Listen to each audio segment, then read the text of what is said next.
ہماری ویڈیوز دیکھنے کے لیے ہمارے چینل صراط جنت کو سبسکرائب کریں۔ فَالْيَوْمَ لَا يُؤْخَذُ مِنْكُمْ فِدْيَةٌ وَلَا مِنَ الَّذِينَ كَفَرُوا مَأْوَاكُمُ النَّارُ هِيَ مَوْلَاكُمْ وَبِئْسَ الْمَصِيرُ۔ تو آج نہ تم سے کوئی فدیہ لیا جائے گا اور نہ ہی کھلے کافروں سے۔ تمہارا ٹھکانہ آگ ہے، وہ آگ ہی تمہاری ساتھی ہے، اور کیا ہی برا ٹھکانہ ہے۔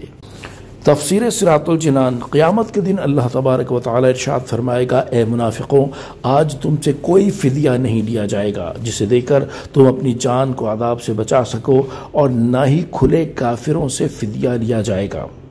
تمہارا ٹھکانہ آگ ہے، اور تم اس کے علاوہ کسی اور ٹھکانے کی طرف کبھی نہیں لوٹو گے۔ وہ آگ ہی تمہاری ساتھی ہے، اور وہ آگ کیا ہی برا ٹھکانہ ہے۔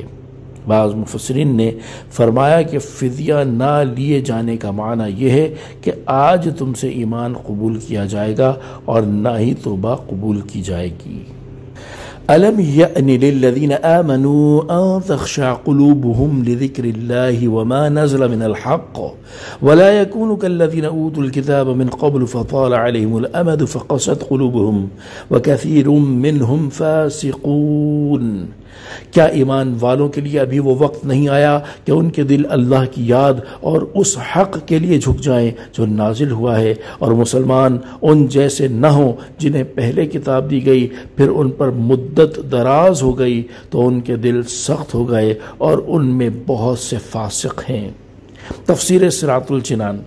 اس آیت کی شان نزول کے بارے میں ام المؤمنین حضرت عائشہ صدیقہ رضی اللہ تعالی عنہا سے مروی ہے کہ نبی کریم صلی اللہ تعالی علیہ وآلہ وسلم اپنے دولت سرائے اقدس سے باہر آئے اور مسجد میں صحابہ کرام رضی اللہ تعالی عنہم کی ایک جماعت کے پاس تشریف لے گئے۔ وہ لوگ آپس میں ہنس رہے تھے۔ آپ ان کے پاس اس حال میں آئے کہ آپ کی چادر مبارک گھسٹ رہی تھی اور چہرہ انور سرخ تھا۔ آپ نے ان سے ارشاد فرمایا، تم ہنس رہے ہو حالانکہ ابھی تک تمہارے رب کی طرف سے امان نہیں آئی کہ اس نے تمہیں بخش دیا ہے، اور تمہارے ہنسنے پر یہ آیت نازل ہوئی ہے، أَلَمْ يَأْنِ لِلَّذِينَ آمَنُوا أَن تَخْشَعَ قُلُوبُهُمْ لِذِكْرِ اللَّهِ۔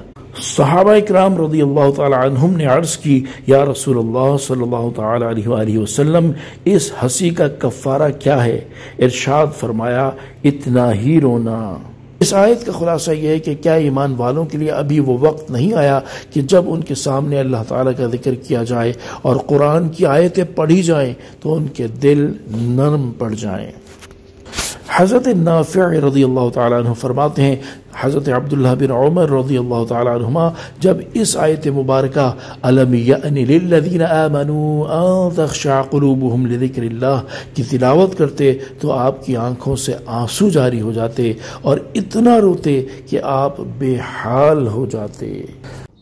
اسی آیت مبارکہ کو سن کر بہت سے لوگ اپنے گناہوں سے تائب ہوئے اور ولایت کی عظیم منازل پر فائز ہوئے۔ حضرت فضل بن موسیٰ رحمۃ اللہ تعالی علیہ فرماتے ہیں، حضرت فضیل بن عیاض رحمۃ اللہ تعالی علیہ توبہ سے پہلے ڈاکو تھے۔ ان کی توبہ کا سبب یہ ہوا کہ انہیں ایک لونڈی سے عشق ہو گیا۔ ایک مرتبہ وہ اس کے پاس جانے کے لیے دیوار پر چڑھ رہے تھے کہ اس وقت کسی نے یہ آیت پڑھی، أَلَمْ يَأْنِ لِلَّذِينَ آمَنُوا أَن تَخْشَعَ قُلُوبُهُمْ لِذِكْرِ اللَّهِ۔ جو ہی یہ آیت آپ نے سنی تو بے اختیار آپ کے منہ سے نکلا، کیوں نہیں میرے پروردگار، اب اس کا وقت آ گیا ہے۔ چنانچہ آپ دیوار سے اتر پڑے اور رات کو ایک سنسان اور بے آباد کھنڈر نما مکان میں جا کر بیٹھ گئے۔ وہاں ایک قافلہ موجود تھا اور شرکائے قافلہ میں سے بعض کہہ رہے تھے کہ ہم سفر جاری رکھیں گے، اور بعض نے کہا کہ صبح تک یہیں رک جاؤ کیونکہ فضیل بن عیاض ڈاکو اسی اطراف میں رہتا ہے، کہیں وہ ہم پر حملہ نہ کر دے۔ آپ نے قافلے والوں کی باتیں سنی تو غور کرنے لگے اور کہا، افسوس، میں رات کے وقت بھی گناہ کرتا ہوں، اور میرے گناہوں کی وجہ سے مسلمانوں کا حال یہ ہے کہ وہ مجھ سے خوف زدہ ہیں، حالانکہ اللہ تعالیٰ مجھے ان کے پاس اس حال میں لایا ہے کہ میں اب اپنے جرم سے رجوع کر چکا ہوں۔ اے اللہ عز و جل، میں تیری بارگاہ میں توبہ کرتا ہوں اور اب ساری زندگی کعبۃ اللہ کی مجاوری میں گزاروں گا۔ حضرت مالک بن دینار رحمۃ اللہ تعالی علیہ توبہ سے پہلے نشے کے عادی تھے۔ آپ کی توبہ کا سبب یہ بنا کہ آپ اپنی ایک بیٹی سے بہت محبت کیا کرتے تھے۔ اس کا انتقال ہوا تو آپ نے شعبان کی 15ویں رات خواب دیکھا کہ آپ کی قبر سے ایک بہت بڑا اژدہا نکل کر آپ کے پیچھے رینگنے لگا ہے۔ آپ جب تیز چلنے لگتے تو وہ بھی تیز ہو جاتا۔ پھر آپ ایک کمزور سن رسیدہ شخص کے قریب سے گزرے تو اس سے کہا مجھے اس اژدہے سے بچائیں۔ انہوں نے جواب دیا میں کمزور ہوں، رفتار تیز کر لو، شاید اس طرح اس سے نجات پا سکو۔ تو آپ مزید تیز چلنے لگے۔ اژدہا پیچھے ہی تھا یہاں تک کہ آپ آگ کے ابلتے ہوئے گڑھوں کے پاس سے گزرے۔ قریب تھا کہ آپ اس میں گر جاتے۔ اتنے میں ایک آواز آئی، تو میرا اہل نہیں ہے۔ آپ چلتے رہے حتیٰ کہ ایک پہاڑ پر چڑھ گئے۔ اس پر شامیانے اور صاحبان لگے ہوئے تھے۔ اچانک ایک آواز آئی، اس نا امید کو دشمن کے نرغے میں جانے سے پہلے ہی گھیر لو۔ تو بہت سے بچوں نے انہیں گھیر لیا جن میں آپ کی وہ بیٹی بھی تھی۔ وہ آپ کے پاس آئی اور اپنا دایاں ہاتھ اس اژدہے کو مارا تو وہ بھاگ گیا، اور پھر وہ آپ کی گود میں بیٹھ کر یہ آیت پڑھنے لگی، أَلَمْ يَأْنِ لِلَّذِينَ آمَنُوا أَن تَخْشَعَ قُلُوبُهُمْ لِذِكْرِ اللَّهِ وَمَا نَزَلَ مِنَ الْحَقِّ۔ آپ فرماتے ہیں کہ میں نے اپنی اس بیٹی سے پوچھا کیا تم فوت ہونے والے قرآن بھی پڑھتے ہو؟ تو اس نے جواب دیا جی ہاں، ہم آپ یعنی زندہ لوگوں سے زیادہ اس کی معرفت رکھتے ہیں۔ پھر آپ نے اس سے اس جگہ ٹھہرنے کا مقصد پوچھا تو اس نے بتایا یہ بچے قیامت تک یہیں ٹھہر کر اپنے ان والدین کا انتظار کریں گے جنہوں نے انہیں آگے بھیجا ہے۔ پھر اس اژدہے کے بارے میں پوچھا تو اس نے بتایا وہ آپ کا برا عمل ہے۔ پھر اس ضعیف العمر شخص کے بارے میں پوچھا تو اس نے بتایا وہ آپ کا نیک عمل ہے۔ آپ نے اسے اتنا کمزور کر دیا ہے کہ اس میں آپ کے برے عمل کا مقابلہ کرنے کی سکت نہیں، لہذا آپ اللہ تعالیٰ کی بارگاہ میں توبہ کریں اور ہلاک ہونے سے بچیں۔ پھر وہ بلندی پر چلی گئی۔ جب آپ بیدار ہوئے تو اسی وقت سچی توبہ کر لی۔ وَلَا يَكُونُوا كَالَّذِينَ أُوتُوا الْكِتَابَ مِنْ قَبْلُ، اور مسلمان ان جیسے نہ ہوں جنہیں پہلے کتاب دی گئی۔ اس آیت میں اللہ تعالیٰ نے مسلمانوں کو ان یہودیوں اور عیسائیوں کی مشابہت اختیار کرنے سے منع فرمایا جنہیں ان سے پہلے کتاب تورات اور انجیل دی گئی۔